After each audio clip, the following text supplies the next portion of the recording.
تم نہیں سمجھتے کہ یہ اس حملے کا نتیجہ ہے جو مجھ جیسے عالموں نے تمہارے مذہب اور تہذیب و تمدن پر کیا ہے؟ میرے دوست، یہ حملے جاری رہیں گے۔ میں پیشن گوئی کر سکتا ہوں کہ ایک روز اسلام اس دنیا میں نہیں ہوگا۔ اگر ہوگا تو ایک فرسودہ نظریے کی شکل میں موجود رہے گا اور اس کے پیروکار جنسی لذت میں مست ہوں گے۔ ہر کوئی صلاح الدین اور نور الدین نہیں بن سکتا، انہیں کل پرسوں مر جانا ہے۔ ان کے بعد جو آئیں گے انہیں ہم نفس پرستی میں مبتلا کر دیں گے۔ مجھے قتل کر دو، لیکن تم میری مہم کو قتل نہیں کر سکو گے۔ انسانوں کے مر جانے سے مقاصد نہیں مر جایا کرتے۔ میری جگہ کوئی اور آئے گا، ہم اسلام کو ختم کر کے یا اپنا غلام بنا کر دم لیں گے۔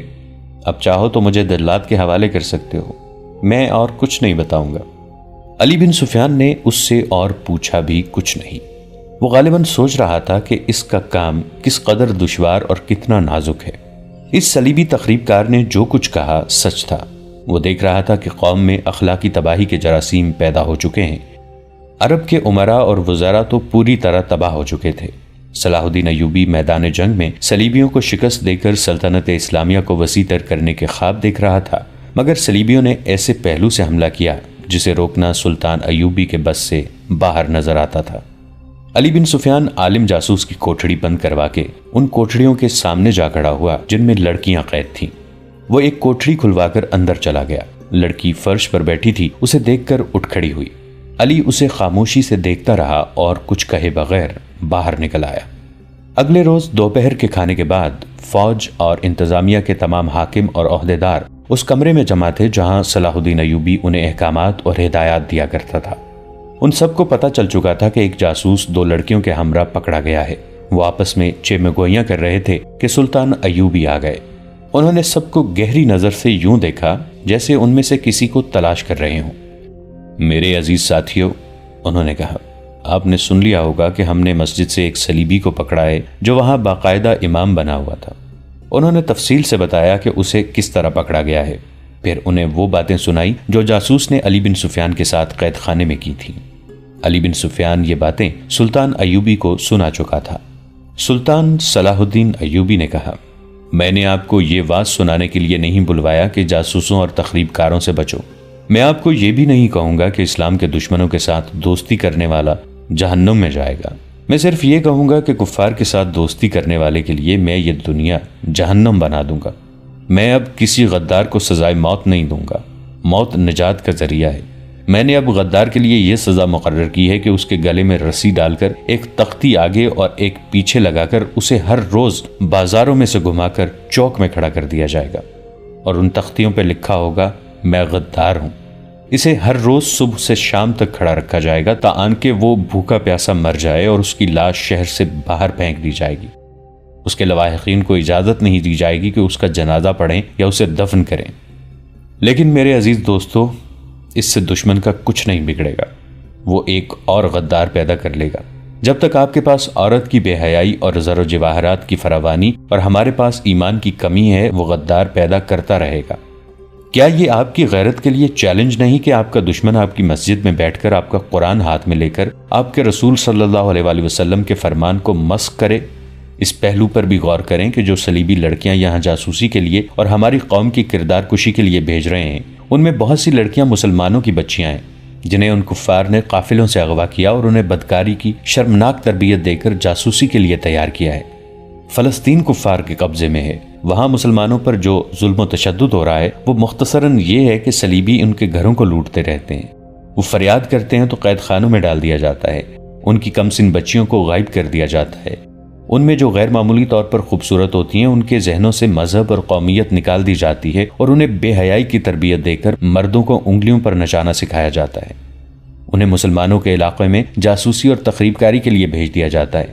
اس گروہ میں ان کی اپنی لڑکیاں بھی ہوتی ہیں۔ اس میں تو شرم و حیا اور عصمت کی کوئی قدر ہی نہیں۔ وہ مسلمان بچیوں کو بھی بدی کے لیے استعمال کرتے ہیں۔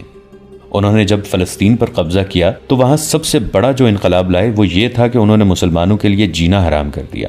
ان کا قتل عام کیا، ان کے گھروں کو لوٹ لیا، مسجدوں کو استبلوں اور گرجوں میں بدل دیا، مسلمان بچیوں کو اغوا کر کے انہیں قہبہ خانوں میں بٹھا دیا۔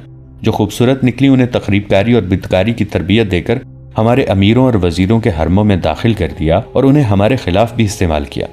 مسلمان گھرانوں کی بچیوں کے گلوں میں انہوں نے صلیب لٹکا دی، مسلمان جو فلسطین سے بھاگے تھے اور ہمارے پاس پناہ لینے کے لیے قافلہ در قافلہ آئے، انہیں راستے میں شہید کر دیا گیا۔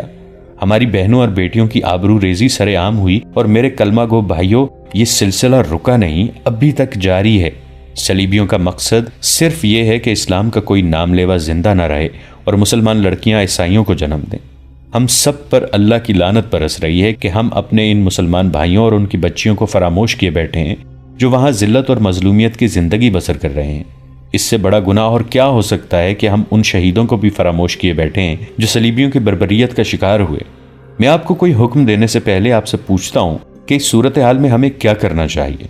آپ میں تجربہ کار فوجی ہیں اور انتظامیہ کے حاکم بھی۔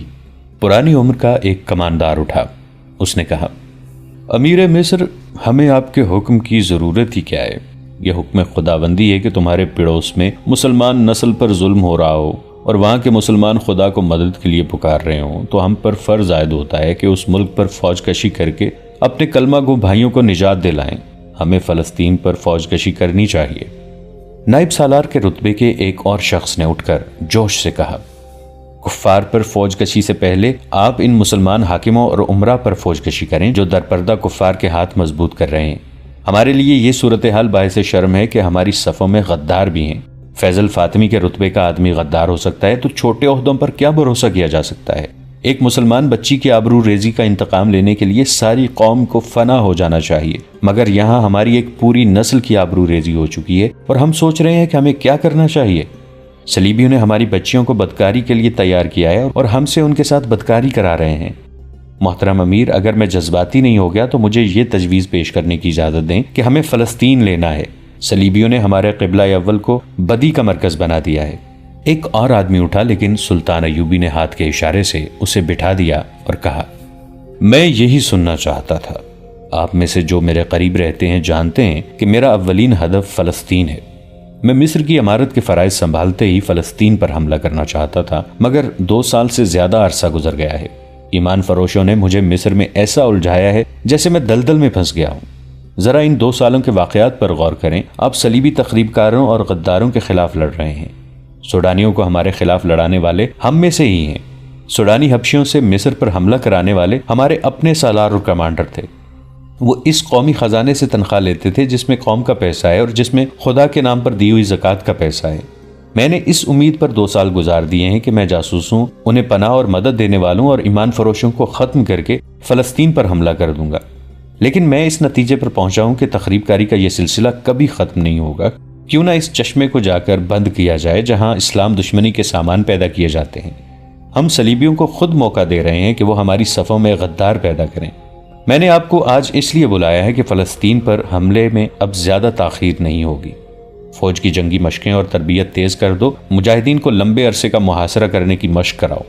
مجھے ترک اور شامی دستوں پر پورا اعتماد ہے۔ مصریوں اور وفادار سوڈانیوں میں جذبہ پیدا اور پختہ کرنے کی ضرورت ہے۔ ان میں دشمن کے خلاف قہر اور غضب پیدا کر دو۔ یہ اسی صورت میں ممکن ہوگا کہ ان میں غیرت پیدا کرو اور انہیں بتاؤ کہ وہ تمہاری ہی بہنیں اور بیٹیاں ہیں جو صلیبیوں کی درندگی کا شکار ہو رہی ہیں۔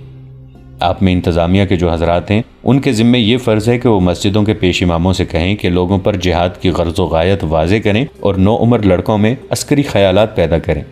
کوئی بھی پیش امام یا خطیب اسلامی نظریات کو غلطی سے یا دانستہ غلط رنگ میں پیش کرتا ہے، اسے امامت کے فرائض سے سبکدوش کر دیں۔ اگر کردار مضبوط ہو تو کوئی کشش اور کوئی انگیخت گمراہ نہیں کر سکتی۔ ذہنوں کو فارغ نہ رہنے دیں، کھلا نہ چھوڑیں، ورنہ دشمن انہیں استعمال کرے گا۔ فوج کے کوچ کے احکامات آپ کو جلد مل جائیں گے۔ اللہ آپ کا حامی اور ناصر ہے۔ 7 روز گزر گئے۔ عالم جاسوس اور دونوں لڑکیوں کو سلطان ایوبی نے ملاقات کے لیے بلایا۔ انہیں لایا گیا تو سلطان ایوبی نے کہا کہ انہیں دوسرے کمرے میں بٹھا دو۔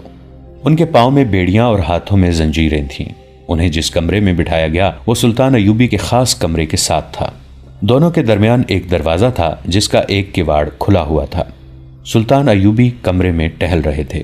انہوں نے ٹہلتے ٹہلتے کہا، میں فوری طور پر کرک پر حملہ کرنے کا فیصلہ کر چکا ہوں۔ کرک فلسطین کا ایک قلعہ نما قصبہ تھا۔ دوسرا مشہور قصبہ شوبک تھا، یہ بھی ایک مضبوط قلعہ تھا۔ شوبک کو صلیبیوں نے مرکز بنا رکھا تھا۔ صلیبی بادشاہ اور اعلیٰ کمانڈر شوبک میں ہی اکٹھے ہوا کرتے تھے۔ یہی صلیبیوں کی انٹیلیجنس کا ہیڈ کوارٹر تھا اور یہ جاسوسوں کا ٹریننگ کیمپ تھا۔ سلطان ایوبی کے فوجی اور شہری انتظامیہ کے حلقوں میں یہ خیال یقین کی حد تک تھا کہ سلطان ایوبی سب سے پہلے شوبک پر حملہ کریں گے، کیونکہ اس جگہ کی اہمیت ہی ایسی تھی۔ اگر اس مضبوط اڈے کو سر کر لیا جاتا تو صلیبیوں کی کمر توڑی جا سکتی تھی، مگر سلطان ایوبی کہہ رہے تھے کہ پہلے کرب پر حملہ کیا جائے۔ یہ تو ثانوی اہمیت کی جگہ تھی۔ ایک نائب سالار نے کہا، محترم امیر، آپ کا حکم سر آنکھوں پر، میری ناقص رائے یہ ہے کہ پہلے شوبک سر کر لیا جائے۔ دشمن کی مرکزی کمان ختم کرنا ضروری ہے۔ اگر ہم نے شوبک لے لیا تو کرک لینا کوئی مشکل نہیں ہوگا، اور اگر ہم نے کرک پر طاقت ضائع کر دی تو شوبک لینا مشکل ہو جائے گا۔ دوسرے کمرے میں جاسوس بیٹھے تھے۔ درمیانی دروازے کا ایک کواڑ کھلا تھا۔ سلطان ایوبی کا کمرے کی آوازیں اس کمرے میں صاف سنائی دے رہی تھیں۔ عالم جاسوس کے کان کھڑے ہوئے، وہ آہستہ آہستہ سرک کر دروازے کے ساتھ ہو گیا۔ اس وقت سلطان ایوبی کہہ رہے تھے، میں درجہ بدرجہ پیش قدمی کرنا چاہتا ہوں۔ کرک شوبک کی نسبت آسان شکار ہے، میں اس پر قبضہ کر کے اسے اڈا بنا لوں گا۔ کمک منگوا کر اور فوج کو کچھ عرصہ آرام دے کر پوری تیاری کے بعد شوبک پر حملہ کروں گا۔ اس قصبے کا دفاع ہمارے جاسوسوں کے کہنے کے مطابق اتنا مضبوط ہے کہ ہمیں لمبے عرصے تک اسے محاصرے میں رکھنا پڑے گا۔ میرا خیال ہے کہ کرک پر ہماری زیادہ طاقت ضائع نہیں ہوگی۔ ہمیں پہلے ایک اڈا چاہیے اور ایسی رسد گاہ جہاں سے ہمیں فوری طور پر رسد ملتی رہے۔ عالم جاسوس دروازے کے ساتھ بیٹھا سن رہا تھا۔ دونوں لڑکیاں بھی اس کے پاس آ بیٹھی۔ علی بن سفیان نے بھی دھیان نہ دیا کہ ایسی راز کی باتیں جاسوسوں کے کانوں میں پہنچ رہی ہیں۔ ہو سکتا ہے سلطان ایوبی اور علی بن سفیان نے اس لیے احتیاط نہ کی ہو کہ ان جاسوسوں کو شوبک واپس توڑے ہی جانا تھا۔ انہیں تو ساری عمر قید میں گزارنا تھی یا جلاد کے ہاتھوں مرنا تھا۔ عالم جاسوس نے لڑکیوں سے سرگوشی میں کہا، کاش ہم میں سے کوئی ایک یہاں سے نکل سکے اور صلاح الدین ایوبی کے اس ارادے کی اطلاع شوبک اور کرک تک پہنچا دے۔ یہ کتنا قیمتی راز ہے۔ اگر پہلے ہی وہاں پہنچا دیا جائے تو مسلمانوں کی فوج کو کرک کے راستے میں ہی لڑائی میں الجھا کر اس کی طاقت ختم کی جا سکتی ہے۔ ان کا حملہ کرک سے دور ہی پسپائی میں بدلا جا سکتا ہے۔ ہمیں مکمل رازداری کی ضرورت ہے، سلطان ایوبی نے اپنے کمرے میں ٹہلتے ہوئے کہا۔ اگر صلیبیوں کو ہمارے حملے کی خبر قبل از وقت ہو گئی تو ہم کرک تک نہیں پہنچ سکیں گے، وہ ہمیں راستے میں روک لیں گے۔ ہمارے لیے خطرہ یہ ہے کہ صلیبیوں کے مقابلے میں ہماری فوج بہت کم ہے۔ صلیبیوں کی نفری زیادہ ہونے کے علاوہ ان کے گھوڑے اور ہتھیار ہم سے بہتر ہیں۔ ان کے خود لوہے کے ہیں اور وہ ذرا بختر بھی پہنتے ہیں۔ اس سے ہمارے تیر انداز بیکار ثابت ہوئے ہیں۔ میں چاہتا ہوں کہ صلیبیوں کو بے خبری میں ڈالوں تاکہ انہیں کھلے میدان میں لڑنے کا موقع نہ ملے۔ اگر وہ کھلے میدان میں لڑے تو ہمارے عقب میں آ کر وہ ہماری رسد کا نظام روک دیں گے۔ اس کا نتیجہ پسپائی اور شکست کے سوا اور کچھ نہیں ہوگا۔ میں وہ راستہ اختیار کروں گا جو جاریب کے ٹیلوں میں سے گزرتا ہے۔ یہ بڑا وسیع اور ریز علاقہ ہے۔ مجھے خطرہ صرف یہ نظر آ رہا ہے کہ صلیبی راستے میں آ کر لڑے تو ہمیں شکست کے لیے تیار رہنا چاہیے۔ اس کا علاج یہ ہے کہ فوج کو 3-4 حصوں میں تقسیم کر کے صرف رات کے وقت کوچ کرایا جائے، دن کے وقت کوئی حرکت نہ کی جائے۔ علی بن سفیان نے کہا، راستے میں کوئی بھی اجنبی آدمی یا قافلہ نظر آئے اسے روک لیا جائے اور کرک تک پہنچنے تک اسے اپنے ساتھ رکھا جائے۔ جاسوسی کے خلاف یہی اقدام کارگر ہو سکتا ہے۔ اس وقت جب عالم جاسوس اور 2 لڑکیاں سلطان ایوبی کی زبان سے اس قدر نازک اور اہم منصوبہ سن رہی تھیں، شوبک کے قلعے میں صلیبیوں کی اہم شخصیتوں اور کمانڈروں کی کانفرنس بیٹھی ہوئی تھی۔ وہ لوگ پریشان سے تھے۔ ان میں حاتم الاکبر نام کا ایک مصری مسلمان بھی بیٹھا تھا۔ وہ انہیں یہ خبریں تفصیل سے سنا چکا تھا کہ خلیفہ العاضد معزولی کے بعد مر چکا ہے۔ مصر اب بغداد کے خلیفہ کے تحت آ گیا ہے۔ صلیبیوں کا وفادار مسلمان نائب سالار رجب پر اسرار طریقے سے مارا جا چکا ہے۔ وہ جن 3 لڑکیوں کو شوبک سے لے گیا تھا وہ ماری جا چکی ہیں، اور صلیبیوں کا ایک اور وفادار مسلمان فوجی حاکم فیضل فاطمی بھی جلاد کے ہاتھوں مروا دیا گیا ہے۔ اب حاتم الاکبر نے انہیں یہ خبر سنائی کہ جس عالم جاسوس کو 2 لڑکیوں کے ساتھ قاہرہ بھیجا گیا تھا وہ عین اس وقت لڑکیوں سمیت گرفتار ہو گیا جب اس کا مشن کامیاب ہو رہا تھا۔ یہ ثبوت ہے کہ سلطان صلاح الدین ایوبی کا سراغ رسانی کا نظام بہت ہوشیار ہے، کونارڈ نے کہا۔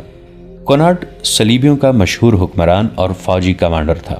اس نے کہا، ان لڑکیوں کو وہاں سے آزاد کرانا ممکن نہیں، نہایت اچھی لڑکیاں ضائع ہوتی جا رہی ہیں۔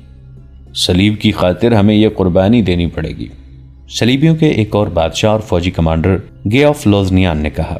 ہمیں بھی مرنا ہے، ہمارے جو آدمی پکڑے گئے ہیں انہیں بھول جاؤ، ان کی جگہ اور آدمی بھیجو۔ یہ 2 لڑکیاں کہاں سے آئی تھیں؟ اس نے پوچھا۔ اور وہ 3 لڑکیاں کون تھیں جو رجب کے ساتھ ماری گئی تھیں؟ ان میں 2 عیسائی تھیں، ان کے انٹیلیجنس کے سربراہ نے جواب دیا۔ دونوں اطالوی تھیں اور 3 مسلمان تھیں۔ انہیں بچپن میں اڑایا گیا تھا۔ بہت خوبصورت تھیں۔ جوانی تک انہیں یاد نہیں رہا تھا کہ وہ مسلمان تھیں۔ ہم نے انہیں بچپن میں ہی اس فن کی تربیت دینی شروع کر دی تھی۔ یہ شک نہیں کیا جا سکتا کہ انہیں چونکہ معلوم تھا کہ وہ مسلمان ہیں، اس لیے انہوں نے ہمیں دھوکہ دیا۔ مسلمان تھیں تو کیا؟ کونارڈ نے کہا اور حاتم الاکبر کی طرف اشارہ کر کے کہا، ہمارا پیارا دوست حاتم بھی تو مسلمان ہے، کیا اسے اپنے مذہب کا پاس نہیں؟ اس نے شراب کا گلاس حاتم کے ہاتھ میں دے کر کہا، حاتم جانتا ہے کہ صلاح الدین ایوبی مصر کو غلامی کی زنجیروں میں جکڑنا چاہتا ہے اور وہ اسلام کے نام پر کھیل رہا ہے۔